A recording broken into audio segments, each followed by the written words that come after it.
Bonjour, dans cette vidéo, je vous propose une introduction à l'analyse de données avec le logiciel Python. Mais avant toute chose, je vous recommande d'installer la distribution Anaconda sur anaconda.com. Si vous voulez, je peux vous mentionner le lien en commentaire. Et ensuite, après installation, je vous conseille de travailler avec l'interface Spider. Donc, vous allez avoir cet espace de travail où vous allez taper les codes sur la fenêtre de gauche, donc sur cette fenêtre, et on les exécute en sélectionnant les lignes qu'on veut exécuter, puis en tapant F9. Et les résultats s'afficheront sur la fenêtre d'en bas à droite, donc c'est ça sur cette fenêtre. Et si vous avez des graphiques à visualiser, au mieux toutes les variables que vous avez déjà utilisées, ils s'afficheront sur la fenêtre d'en haut à droite. Comme je vous ai dit dans cette vidéo, je vous montre comment manipuler des tableaux de données, créer des data frames avec Panda et construire des visualisations de données avec Matplotlib et Seaborn.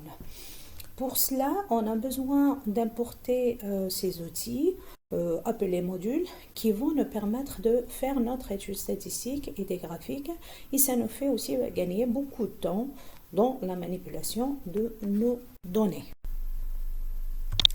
Alors, on commence par le module NumPy. Donc, sur la fenêtre de saisie, on écrit NumPy import NumPy as NP. Donc, ici, on l'importe sous le nom de NP par convention. Ce module est un module qui nous offre des fonctions mathématiques complètes, des générateurs de nombres aléatoires, etc. Mais dans notre cas, il nous permet de manipuler facilement des tableaux multidimensionnels et de réaliser des opérations sur les tableaux de manière efficace. Et deuxièmement, comme l'analyse de données est basée beaucoup plus sur les statistiques, donc on a besoin d'une fonction qui nous donne accès aux lois de probabilité des statistiques facilement. Donc on importe en deuxième lieu le module CP. Donc on écrit cp.stats. Donc ce module nous offre un grand nombre de lois de probabilité et d'outils statistiques, comme je vous l'avais déjà dit. Pardon, c'est stats. Voilà. Ensuite, donc pour l'analyse donnée, on va manipuler des tableaux, on va créer des data frames. Pour cela, on a besoin du module Panda, qui est un module très important dans l'analyse de données.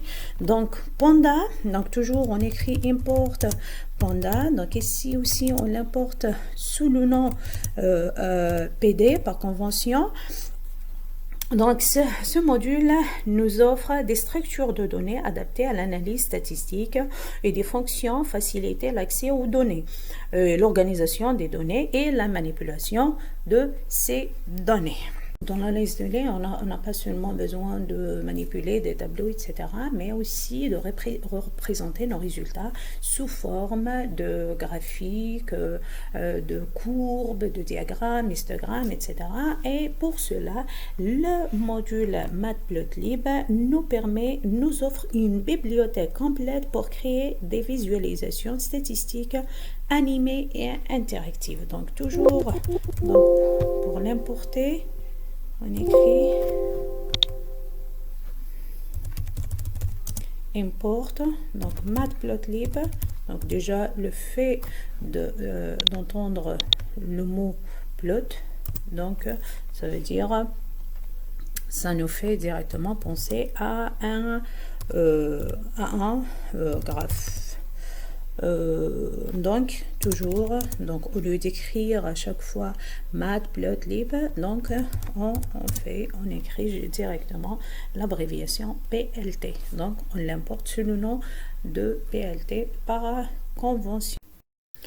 Et le module Seaborn nous offre une interface de haut niveau et concise pour l'obtention de graphiques statistiques informatifs et attractifs. Donc on importe le module Seaborn, donc Seaborn. Et ici aussi on l'importe donc as SNS. Sous le nom de SNS par convention.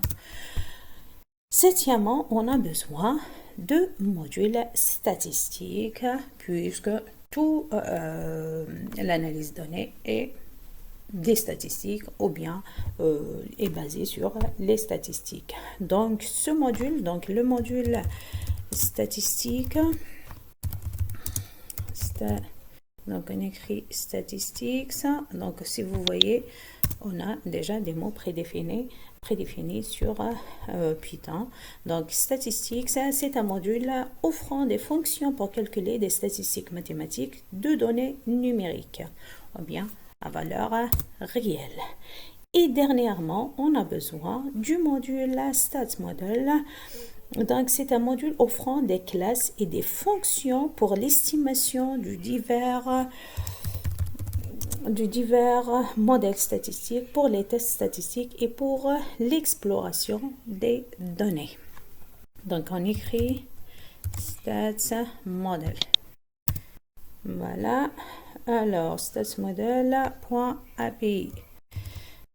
API, donc SMI. Voilà. Donc, comme ça, on a accès à toutes. Donc, on a importé tous les modules dont on a besoin pour une analyse de données parfaite. Donc, comme ça, on a accès à toutes les fonctionnalités de ces modules. Et en utilisant ces librairies, on peut gagner beaucoup de temps dans la manipulation de nos données. Donc, pour que ces modules soient importés, donc je vous ai dit, on sélectionne les lignes qu'on va exécuter. Donc, ici, on va tout exécuter. Donc, et on tape. Maintenant, après avoir importé tous les modules dont on a besoin, je vais vous montrer les commandes Python permettant d'analyser des données de toutes sortes. Pour ce faire, on va procéder avec un exemple concret.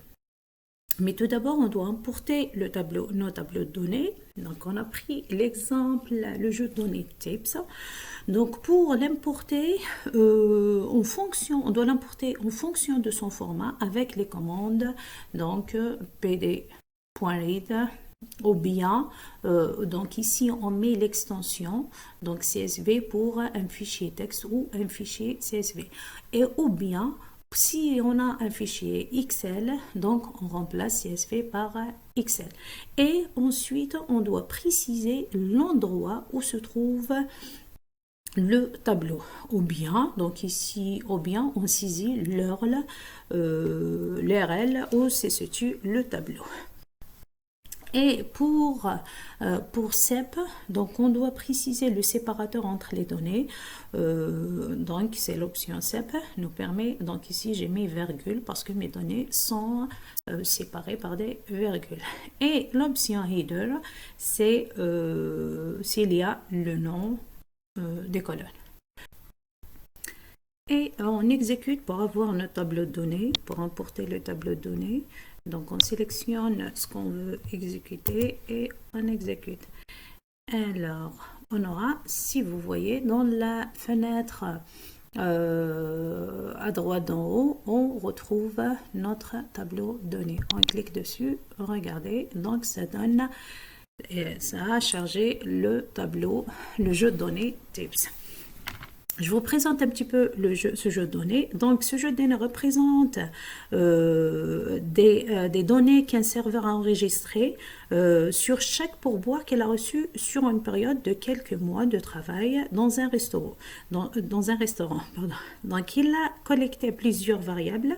Donc, on a ici Total Bill, c'est les factures en dollars, qui est à caractère quantitatif, et ainsi type, c'est le pourboire, toujours en dollars, c'est toujours à caractère quantitatif, regardez, c'est des réels.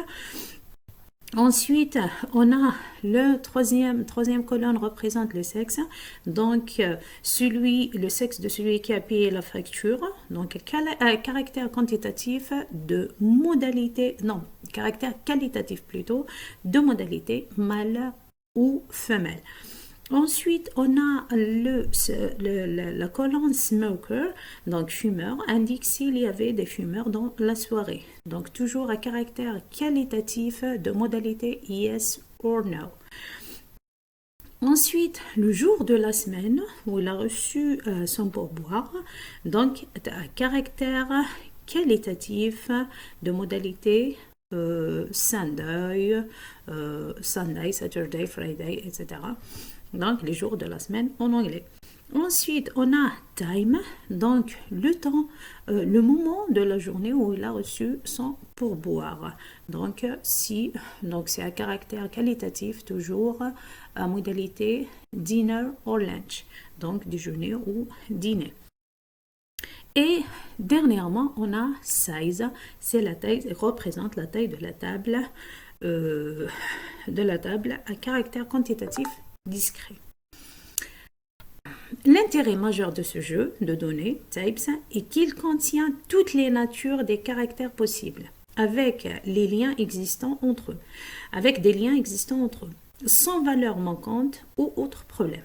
Il est donc parfait pour une première analyse.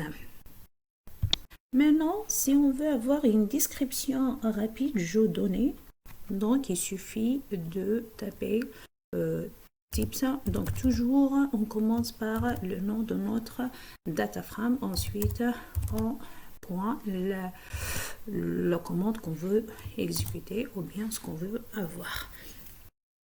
Donc si vous remarquez, donc si vous regardez la fenêtre à gauche d'en bas, donc on retrouve les informations dont on disposait déjà. Nombre de données par caractère, nature des caractères, etc. Donc si vous voyez, donc pour total bill un type, c'est des réels. Donc regardez, on a 244 données réelles. Ensuite on a sexe, smoker, day, time, donc ici on a 244 données aussi, mais de type caractère, object. Ensuite, pour size, donc on a 244 entiers, données de format entier. Ici, on veut avoir une analyse globale ou résumé des mesures statistiques à caractère quantitatif du jeu de données types, à savoir total bit, type et size. C'est les trois variables qu'on a de caractère quantitatif. Donc, il suffit d'écrire donc types.describe. Donc, on met toujours les parenthèses et on exécute. Cela nous renvoie donc les caractéristiques statistiques, à savoir donc on a la moyenne, on a le nombre total de données de chaque variable, on a la moyenne dans chaque variable, on a l'écart type, le minimum, le premier quantile, le deuxième quantile qui est la médiane et le troisième quantile. Quartile plutôt, pardon, le premier quartile, deuxième quartile qui est la médiane et le troisième quartile et le maximum des trois caractères. On aurait pu faire une analyse locale des variables, par exemple pour la variable total bill. Donc on récupère d'abord les données de la variable total bill. Donc on met le nom du data, ensuite point le nom de la variable et point la commande qu'on veut exécuter. Donc describe et on fait comme ça, on exécute. Donc si vous voyez, on obtient les données statistiques de la variable total bill. En termes graphiques, les caractères quantitatifs peuvent se présenter avec un histogramme ou une boîte à moustaches. Pour l'histogramme, on peut faire une analyse globale en faisant donc types.plot.hist, puisqu'on veut faire un histogramme. Et on exécute. Et cela nous renvoie un histogramme représentant les caractéristiques quantitatives de notre data frame. Et si on veut représenter nos données avec une boîte à moustaches, Il suffit d'écrire types.boxplot et on exécute. Et cela nous renvoie nos données sous forme d'un graphe en boîte à moustache. Éventuellement, on peut afficher un graphique qui mélange histogramme et boîte à moustache en même temps. C'est ce qu'on appelle graphique en violon. Pour ce faire, il suffit d'écrire sns.violinplot, donc sous forme de violon. Ensuite, on met nos coordonnées. Donc y, c'est la variable qu'on veut représenter. Donc supposons par exemple on prend total bill. Donc là c'est une étude locale plutôt. Ensuite on met notre data pour récupérer les données dans notre data types.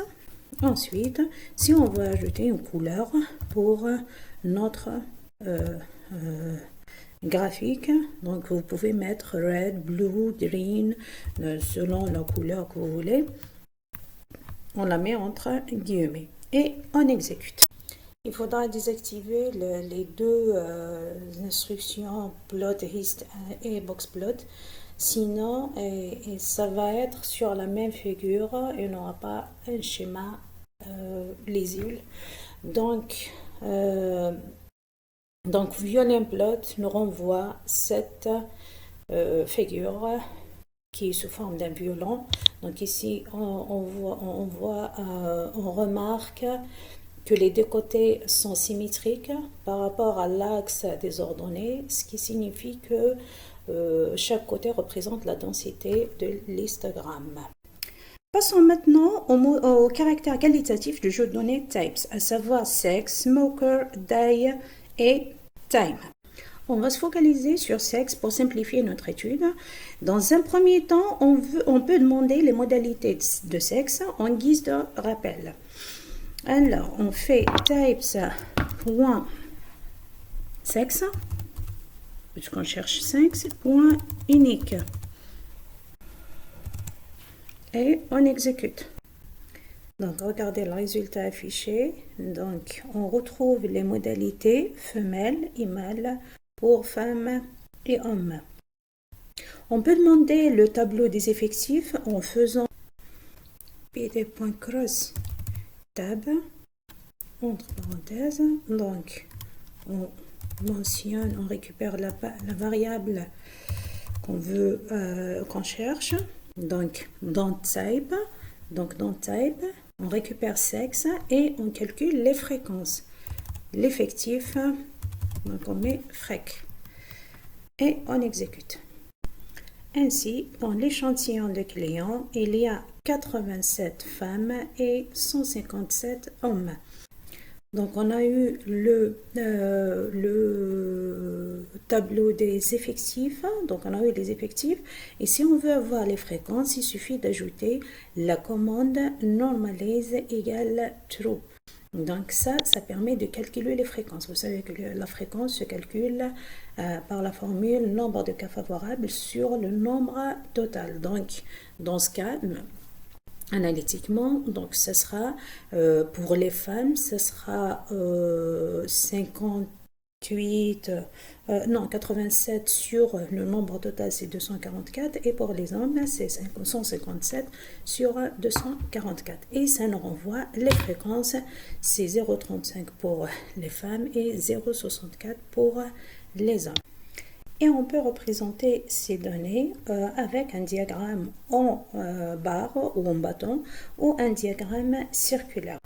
Pour le diagramme en barre, il suffit d'attribuer un nom aux effectifs. Donc, par exemple, on fait effect égal, donc pour qu'on l'utilise pour le schéma. Ensuite, on met effect.plot.barre et on exécute. Contrôle entrée et on obtient ce schéma-là. Regardez les effectifs des femmes et l'effectif des hommes.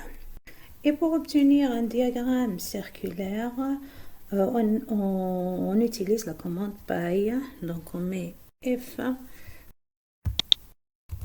effectif point plot point py.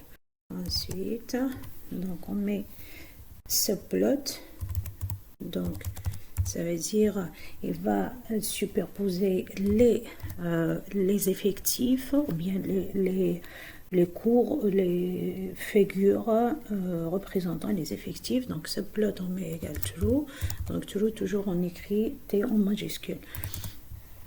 Ensuite, bon, figure size, donc ça vous pouvez le mettre quand vous pouvez ne pas le mettre, c'est pas obligatoire. Alors, donc on met 3 et on exécute. Vous voyez, donc on a obtenu le diagramme circulaire représentant les effectifs de femmes et hommes. Maintenant, si on veut analyser conjointement les données de deux caractères qualitatifs, à savoir sexe et smoker par exemple. Pour ce faire, on peut demander le tableau de contingence, ce qu'on appelle le tableau de contingence. Donc il suffit d'écrire comme on a fait pour le sexe seulement. Donc ici, on déclare les deux variables en même temps. Donc on met panda.cross tab, cross tab, entre parenthèses, on met types, donc on récupère les deux, on fait l'analyse par rapport aux deux variables. Donc types.sex, virgule, on a dit smoker, c'est types, toujours on met le nom du data avant, donc types.smoker. Alors, et on exécute. Donc on met C égale conjoint contingence pour qu'il s'affiche sur comme un tableau. Alors on exécute, donc regardez, voilà, elle est là. Donc vous avez pour les femmes, donc smoker, celle qui fume, 33 qui fument et 54 qui fument pas, et pour les hommes 97 non fumeurs et 60 fumeurs. Et cela peut être représenté avec un diagramme en bâton en faisant c.plot.bar. Et on exécute. Donc on vient vers plot. Regardez, donc il nous donne une analyse conjointe entre sexe et smoker. Et pour les représenter avec un diagramme circulaire, donc il suffit d'écrire donc plot.pay entre parenthèses, donc subplot, donc pour superposer les figures, égale true, donc je vous ai dit toujours en majuscule, et on met la taille de la figure, donc fig size égale, vous choisissez la taille que vous voulez, je vous ai dit vous pouvez le mettre comme vous pouvez ne pas le mettre, donc on prend par exemple 7,7, on verra qu'est-ce que ça donne avec 7,7.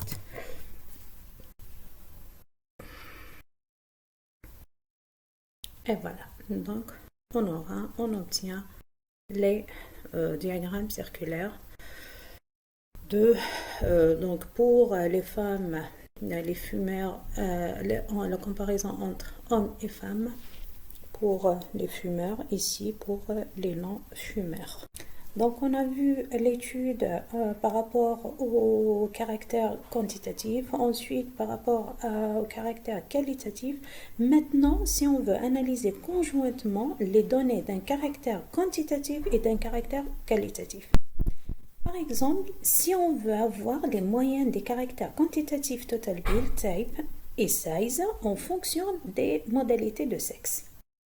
Pour ce faire, on écrit types group by regroupé par sexe.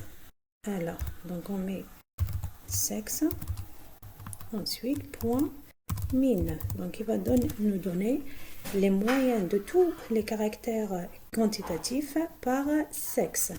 Et on exécute. On met m égale moyen pour qu'il s'affiche comme un tableau. Et on exécute. Donc, regardez, le voilà. Donc, il nous renvoie les moyennes par sexe. En termes graphiques, on peut comparer l'allure des deux histogrammes associés aux deux modalités de sexe en faisant donc 6 bornes, donc SNS, je vous ai dit c'est le module 6 bornes. Pour un KD plot, donc ici ça concerne la densité. Ensuite, on met le nom du data, data égale types, virgule, on prend la variable sur laquelle on fait notre étude. Donc on prend par exemple total bill, ensuite hue, donc par rapport au sexe, égale sexe. Ensuite, on met multiple égale stack. Et on exécute. Ici, c'est KDE plot et non pas KD plot. Et on exécute. Et cela nous renvoie le graphe, ce graphe où on a une analyse conjointe entre le caractère quantitatif total will et le sexe. J'espère que tout était clair dans cette vidéo et dans la prochaine vidéo, on va traiter un exemple possédant des valeurs manquantes, des répétitions, etc. et plein d'autres problèmes pour mieux maîtriser l'analyse de données.